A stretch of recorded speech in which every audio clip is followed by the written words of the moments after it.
Bau obat-obatan, derit roda berangkar yang bergesekan dengan lantai, dan suara mesin monitor jantung yang berbunyi cepat menjadi latar belakang dari rasa sakit yang paling hebat yang pernah kurasakan seumur hidupku.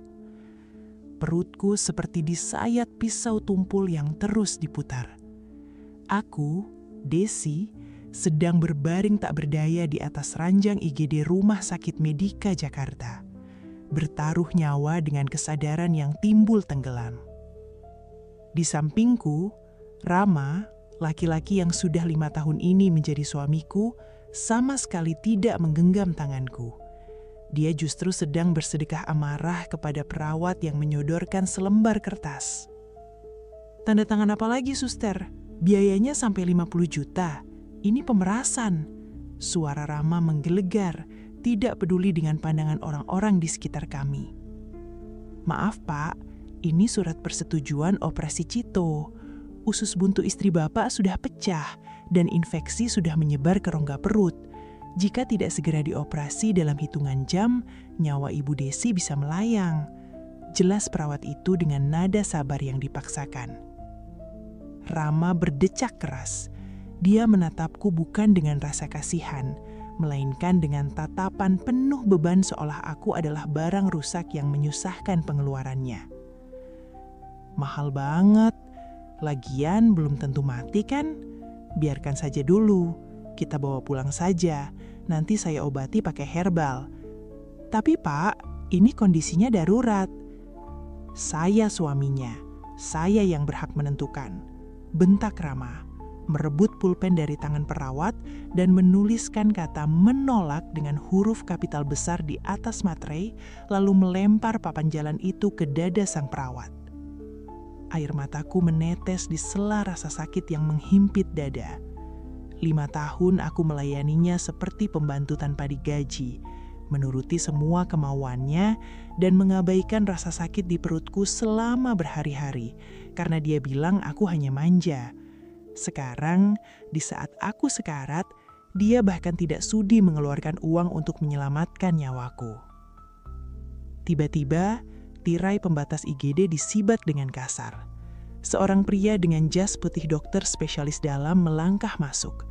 Postur tubuhnya tegap, wajahnya mengeras menahan amarah yang pekat. Tanpa banyak bicara, dia menyambar kertas penolakan yang dipegang perawat, lalu merobeknya menjadi 2 bagian tepat di depan wajah Rama. "Apa-apaan kamu? Kamu dokter atau preman?" teriak Rama, tidak terima. "Saya dokter yang memegang sumpah untuk menyelamatkan nyawa, bukan membiarkan pembunuhan berencana terjadi di depan mata saya." Julas dokter itu, suaranya berat, dingin, dan penuh penekanan. Dia menatap Rama dengan pandangan menghina. "Suster, siapkan ruang operasi sekarang. Saya yang akan menandatangani sebagai penjamin darurat. Masukkan pasien ke ruang bedah." Brankarku langsung ditarik cepat oleh 2 orang perawat. Sebelum kesadaranku benar-benar hilang karena rasa sakit dan efek obat yang mulai disuntikan ke infusku, aku mendongak. Mataku menangkap papan nama yang tersemat di dada kiri jas dokter tersebut. Dr. Danang, SPB. Jantungku rasanya berhenti berdetak sesaat, bukan karena penyakitku, melainkan karena syok yang luar biasa. Danang, laki-laki yang dulu kutinggalkan begitu saja untuk mengejar Rama yang katanya lebih mapan, kini berdiri sebagai malaikat penolongku. Sementara suami pilihan orang tuaku justru menjadi orang yang menginginkan aku mati. Bau obat antiseptik yang menyengat langsung menyambutku begitu mata ini terbuka. Langit-langit ruangan bernuansa putih menyilaukan pandangan. Rasa sakit di perutku tidak lagi seintens sebelumnya, berganti dengan rasa kebas dan nyeri yang berdenyut konstan akibat luka jahitan. Aku mencoba menggerakkan jemariku, merasakan selang infus yang masih menempel di punggung tanganku. Saat kesadaranku terkumpul sepenuhnya, aku menyadari seseorang sedang berdiri di sisi ranjang, memeriksa papan pemantau medis, Dr. Danang. Dia tampak sangat fokus mencatat sesuatu. Penampilannya masih rapi, Meski gurat lelah tidak bisa disembunyikan dari wajahnya. Mengetahui aku sudah terjaga, dia mengantungkan kembali papan medis itu di ujung ranjang, lalu melangkah mendekat. Operasinya berjalan lancar. Infeksinya sudah dibersihkan. Kamu beruntung bisa dibawa ke ruang bedah tepat waktu, katanya. Suaranya terdengar sangat datar dan profesional. Tidak ada nada hangat, tidak ada sapaan akrab, apalagi panggilan masa lalu. Dia memperlakukanku murni sebagai pasien asing. "Terima kasih, Dokter Danang," bisikku lirih. Tenggorokanku terasa sangat kering dan perih. Danang hanya mengangguk pelan sebagai respons.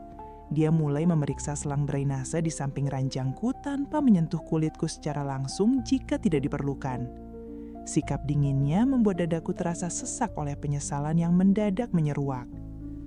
Pikiranku langsung terlempar ke kejadian 6 tahun lalu. Danang yang ada di depanku dulu adalah seorang pria sederhana yang rela bekerja paruh waktu demi membelikan aku makanan di sela-sela jadwal koasnya yang padat. Namun, atas desakan orang tuaku yang memandang rendah masa depannya, aku memilih pergi. Aku mencampakkannya melalui pesan singkat dan memilih menikah dengan Rama, seorang pengusaha muda yang dianggap mapan dan berkelas. Kini, roda berputar dengan begitu kejam. Pria yang dulu kami remehkan telah menjelma menjadi dokter spesialis sukses yang memegang kendali atas hidupku. Sementara Rama, pria yang dipuja orang tuaku, berubah menjadi monster yang pelit dan memperlakukanku tak lebih dari seorang pelayan di rumahnya sendiri. Lamunanku buyar ketika pintu kamar rawat inap kelas 3 ini didorong dengan kasar terbuka kasar. Rama melangkah masuk dengan wajah merah padam. Dia tidak bawa buah, tidak juga mendekat untuk mengecek kondisiku. Dia langsung melempar selembar kertas ke atas selimutku. "Maksudnya apa ini, Desi?" bentak Rama tanpa memedulikan ada dokter di dalam ruangan. "Kamu sengaja ya? Mentang-mentang dokter ini mantan pacarmu, kamu seenaknya memasukkan namaku sebagai penanggung jawab sekunder. Tagihan sementara sudah keluar dan nilainya puluhan juta. Aku tidak sudi bayar." Aku memejamkan mata, menahan malu yang teramat sangat. Di depan laki-laki yang dulu kuhianati, suamiku sendiri justru menelanjangi keburukannya tanpa tahu malu. "Mas, ini rumah sakit. Tolong kecilkan suaramu," ujarku dengan suara parau, menahan tangis yang mulai mendesak di kelopak mata. "Jangan mengaturku. Kamu harus keluar dari rumah sakit ini sekarang juga. Cari tempat yang lebih murah." Rama menarik lenganku kasar, mengabaikan fakta bahwa aku baru saja melewati operasi besar beberapa jam yang lalu. "Lepaskan tangan Anda dari pasien saya." Suara Danang terdengar rendah, namun getaran kemarahan di dalamnya begitu nyata. Dia melangkah maju, langsung mencengkeram pergelangan tangan Rama yang sedang menarik lenganku. Kekuatan Danang membuat Rama terpaksa melepaskan cengkeramannya dariku. Rama menarik tangannya kembali dengan kasar, lalu merapikan jaketnya sambil berkacak pinggang. Dia menatap Danang dengan pandangan menantang. "Jangan ikut campur, dokter. Dia ini istri saya. Saya punya hak penuh atas dia. Di dalam rumah sakit ini, dia adalah pasien saya. Dan tugas saya adalah melindungi keselamatan pasien dari siapapun yang mengancam jiwanya, termasuk suaminya sendiri." Balas Danang tenang namun tajam.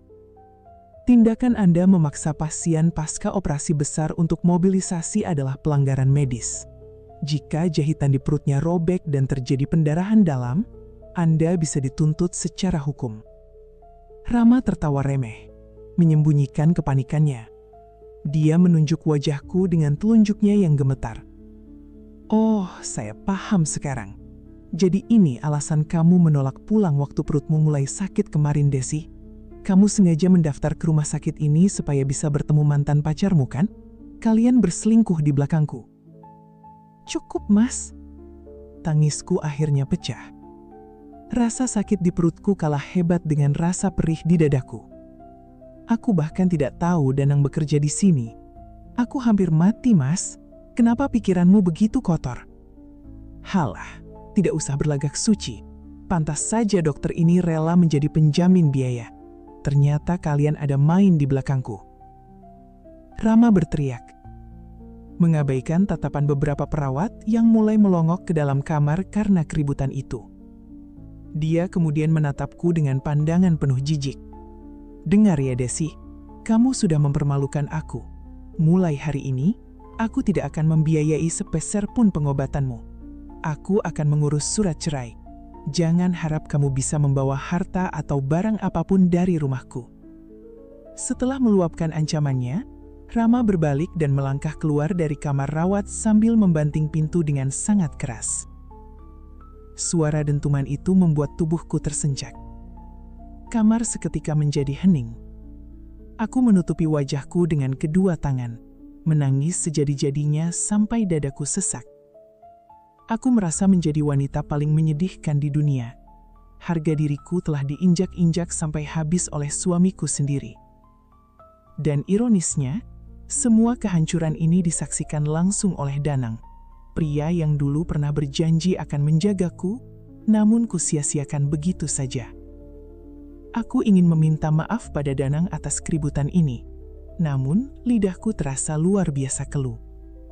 Aku terlalu malu bahkan untuk sekedar menatap matanya.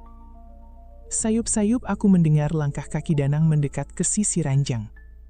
Dia tidak mengucapkan kata-kata penghiburan yang manis. Dia hanya mengambil beberapa lembar tisu dari meja, meletakkannya di dekat tanganku yang bergetar, lalu mengembuskan nafas panjang. Fokuslah pada pemulihan fisikmu dulu. Jangan pikirkan hal lain, kata Danang. Suaranya kembali datar dan profesional seperti semula. Setelah kamu sembuh dan bisa berdiri dengan kakimu sendiri, baru kamu urus sisa hidupmu yang berantakan itu.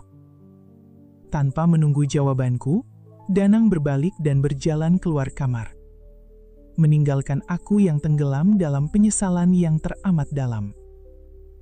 1 minggu setelah malam jahanam itu, aku akhirnya diperbolehkan keluar dari rumah sakit. Sesuai dugaanku, Rama benar-benar memblokir nomorku dan mengunci rapat pintu rumah. Dia bahkan menyuruh satpam perumahan untuk mengusirku jika aku berani menginjakkan kaki di sana. Pakaian dan barang-barang pribadiku dicampakkan begitu saja di dalam kardus bekas di dekat pos satpam. Aku tidak menangis lagi. Air mataku sudah habis di ruang rawat kelas 3 kemarin. Dengan sisa tenaga yang ada, aku membawa kardus-kardus itu menuju sebuah kamar kos petak yang sempit di pinggiran Jakarta, yang kusewa menggunakan sisa uang di dompetku. Dari kamar kos berukuran 3 kali 3 meter inilah perjuanganku dimulai. Aku mendatangi pengadilan agama untuk mendaftarkan gugatan cerai terhadap Rama. Aku tidak menginginkan hartanya. Aku hanya ingin bebas dari jerat pernikahan yang mencekik ini. Namun, Rama tidak membiarkanku lepas begitu saja. Mengetahui aku menggugatnya, dia berang. Laki-laki itu mengirimkan pesan teror melalui nomor baru, menuntut ganti rugi sebesar 200 juta rupiah atas seluruh biaya makan dan tempat tinggal yang dia berikan selama 5 tahun kami menikah. Kalau kamu tidak bisa bayar, aku akan buat hidupmu membusuk di penjara atas tuduhan pencurian dokumen rumah. Begitu bunyi salah satu pesannya yang membuat tanganku gemetar. Di tengah tekanan mental yang bertubi-tubi, jadwal kontrol medis pasca operasiku tiba. Aku harus kembali ke rumah sakit untuk melepas jahitan. Hari itu aku sengaja membawa sebuah kantong kain kecil berisi beberapa perhiasan emas peninggalan almarhumah ibuku dan sisa tabungan pribadiku yang tak seberapa. Aku sudah menjual cincin kawinku untuk menambah nominalnya. Aku berniat untuk mencicil utang biaya operasi kepada Danang. Aku tidak mau berutang budi, apalagi utang nyawa pada pria yang dulu kusakiti. Langkah kakiku terasa berat saat menyusuri koridor rumah sakit menuju ruang praktek Danang. Begitu namaku dipanggil, aku masuk dengan kepala tertunduk. Danang duduk di balik mejanya, memeriksa berkas medisku sebelum memintaku berbaring di bed pemeriksaan untuk memeriksa kondisi luka di perutku. Proses pelepasan jahitan berjalan dalam keheningan yang canggung. Setelah selesai dan aku kembali duduk di kursi hadapannya, aku mengeluarkan kantong kain itu dan meletakkannya di atas meja, tepat di depan Danang. "Dokter Danang, ini ada sedikit uang dan perhiasan. Nilainya mungkin belum cukup untuk menutup seluruh biaya operasi dan perawatan kemarin, tapi aku berjanji akan mencicil sisanya setiap bulan setelah aku mendapatkan pekerjaan," kataku dengan suara bergetar, mencoba terdengar tegar. Danang menatap kantong kain itu, lalu mengalihkan pandangannya tepat ke manik mataku. Sorot matanya tidak lagi sedingin minggu lalu, melainkan menyiratkan sebuah emosi mendalam yang sulit kuartikan. Dia menyandarkan punggungnya ke kursi, membiarkan keheningan menggantung di antara kami selama beberapa saat sebelum akhirnya membuka suara. Danang menghela napas panjang, lalu mendorong kembali kantong kain itu ke arahku. "Simpan uang dan perhiasanmu, Desi. Aku tidak membutuhkan ini." Aku tertegun, menatap kantong itu lalu beralih pada Danang dengan bingung. "Tapi Danang, ini biaya operasiku. Kamu sudah menjadi penjamin di rumah sakit ini.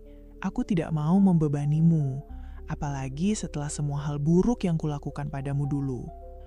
Aku menolongmu murni karena tugasku sebagai seorang dokter," ujar Danang, suaranya terdengar lebih lembut dari biasanya. Dia melepas kacamata bacanya, mengusap wajahnya dengan kasar sebelum melanjutkan.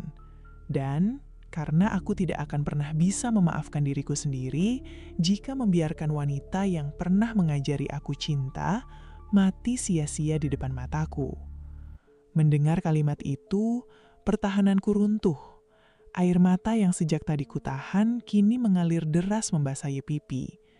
Untuk pertama kalinya, setelah bertahun-tahun berpisah, kami akhirnya bicara dari hati ke hati, menembus dinding kecanggungan yang selama ini membentang. "Maafkan aku, Danang," bisikku di sela tangis. "Dulu aku pengecut, aku menuruti orang tuaku dan mengkhianatimu. Aku pikir Rama bisa memberiku kebahagiaan. Tapi ternyata ini karma yang harus kutandatangani dengan air mata setiap hari." Danang menatapku dengan tatapan yang kini dipenuhi rasa iba, bukan lagi marahnya. "Aku sempat membencimu, Desi, sangat membencimu. Tapi melihatmu menderita bersamanya, rasa benci itu menguap begitu saja. Yang tersisa hanya rasa sesal. Kenapa dulu aku tidak berjuang lebih keras untuk menahanmu?" Udara di ruang praktik itu mendadak terasa begitu hangat, seolah sisa-sisa cinta yang sempat terkubur paksa kini mencoba mendobrak keluar. Namun, momen emosional itu hancur berantakan ketika pintu ruangan didorong dengan paksa hingga menghantam dinding. "Bagus sekali, kurang ajar kalian." Rama berdiri di ambang pintu dengan napas memburu dan mata melotot. Rupanya dia diam-diam membuntutiku sejak aku keluar dari kosan. Beberapa pasien di ruang tunggu langsung menengok ke arah ruangan karena teriakan Rama. "Mas Rama, sedang apa kamu di sini?" Seruku panik, langsung berdiri dari kursi. "Mengecek kelakuan jalangku." Rama melangkah maju dengan cepat. Wajahnya penuh amarah yang meledak-ledak. Dia langsung menggebrak meja kerja Danang. "Ternyata benar dugaanku. Kalian menggunakan kedok pengobatan ini untuk berselingkuh dan merencanakan cara mendepakku. Dokter macam apa kamu, hah? Merebut istri orang lain." Tanpa aba-aba, Rama melayangkan pukulan mentah ke arah wajah Danang. Beruntung Danang memiliki refleks yang cepat. Dia berhasil menghindar, lalu dengan sigap menangkap pergelangan tangan Rama dan memitingnya ke belakang hingga Rama memekik kesakitan. "Lepaskan aku, sialan!" teriak Rama meronta-ronta. "Akan kuviralkan perbuatan kalian. Aku punya kenalan wartawan. Aku akan hancurkan karirmu sebagai dokter karena sudah meniduri pasien yang masih sah menjadi istri orang." "Silahkan coba saja," tantang Danang dengan suara rendah yang amat mengancam. Sama sekali tidak gentar dengan gertakan Rama. Dia menekan pitingannya lebih dalam sebelum akhirnya memanggil petugas keamanan melalui telepon meja. 2 orang petugas keamanan rumah sakit segera masuk dan meringkus Rama yang masih terus memaki dengan kalap. Di bawah tatapan sinis para pengunjung rumah sakit, Rama diseret keluar dari koridor. Aku terduduk lemas di kursi. Tubuhku gemetar hebat membayangkan ancaman Rama yang ingin menghancurkan karir Danang. Namun Danang justru mengusap pundakku dengan lembut, menenangkan kepanikanku. "Jangan takut, Desi. Laki-laki seperti dia hanya menggertak karena dia tahu dia sudah kalah. Kita tidak akan tinggal diam." Danang membuktikan ucapannya. Dia tidak membiarkan gertakan Rama menjadi kenyataan. Menggunakan posisinya, Danang meminta pihak manajemen rumah sakit untuk mengeluarkan rekaman CCTV IGD dari malam ketika aku sekarat. Rekaman yang memperlihatkan dengan sangat jelas bagaimana Rama membentak perawat, menolak menandatangani surat operasi, dan memilih membiarkan istrinya bertaruh nyawa demi uang. Tidak hanya itu, Danang juga membantuku menyewa seorang pengacara andal dari firma hukum ternama untuk mendampingiku di pengadilan agama. Rekaman CCTV rumah sakit tersebut menjadi senjata pamungkas kami di persidangan. Di depan majelis hakim, pengacaraku membeberkan semua bukti penelantaran berat dan kekerasan psikis yang dilakukan Rama selama 5 tahun pernikahan kami. Rama yang datang tanpa persiapan langsung mati kutu. Tuduhan perselingkuhan yang dia gaungkan di media sosial justru berbalik menyerang dirinya sendiri karena Danang mengajukan tuntutan pencemaran nama baik dengan bukti-bukti yang sah. Hakim akhirnya mengetuk palu dengan tegas. Gugatan cerai yang kuajukan dikabulkan sepenuhnya. Rama terbukti melakukan KDRT psikis dan penelantaran istri yang membahayakan nyawa. Tidak ada tuntutan ganti rugi 200 juta rupiah seperti yang diancamkan Rama sebelumnya. Sebaliknya, hakim justru menghukum Rama untuk membayar hak mutah dan idah yang nilainya cukup untuk modal awal hidup mandiriku. Aku resmi bercerai secara terhormat. Aku keluar dari gedung pengadilan dengan kepala tegak dan perasaan lega yang luar biasa. Beban berat yang merantai hidupku selama 5 tahun akhirnya terlepas. 6 bulan berlalu sejak hari yang bersejarah itu. Aku kini bekerja sebagai staf administrasi di sebuah perusahaan swasta dan tinggal di sebuah kontrakan kecil yang nyaman. Luka di perutku sudah sembuh total, menyisakan garis tipis yang kini kuanggap sebagai simbol kekuatan, bukan lagi penderitaan. Sore itu, rintik hujan membasahi Jakarta saat sebuah mobil berhenti di depan kontrakanku. Seseorang turun dengan payung hitam di tangannya. Itu Danang. Dia tidak memakai jas putih dokter ataupun baju formal, melainkan kaos polo santai dan celana jeans. Dia berjalan mendekat ke arah beranda tempatku duduk, lalu menurunkan payungnya sambil tersenyum hangat. "Bagaimana kabarmu, Desi?" tanyanya lembut. "Sangat baik, Danang," jawabku tulus, membalas senyumannya tanpa ada lagi beban masa lalu di pundakku. Danang menatapku lekat-lekat, lalu menarik nafas panjang seolah sedang mengumpulkan keberanian yang besar. "Aku kesini bukan sebagai doktermu. Aku kesini sebagai Danang yang dulu. Aku tahu kamu butuh waktu untuk menyembuhkan semua sisa lukamu. Tapi, bolehkah aku meminta izin untuk menemanimu berproses dan memulai semuanya dari awal lagi tanpa ada paksaan?" Aku memandangi wajah pria di depanku. Pria yang pernah kusakiti, namun tetap melangkah maju sebagai penyelamat nyawa dan masa depanku. Aku tersenyum lebar, mengangguk pelan, dan bersiap membuka lembaran baru yang sesungguhnya.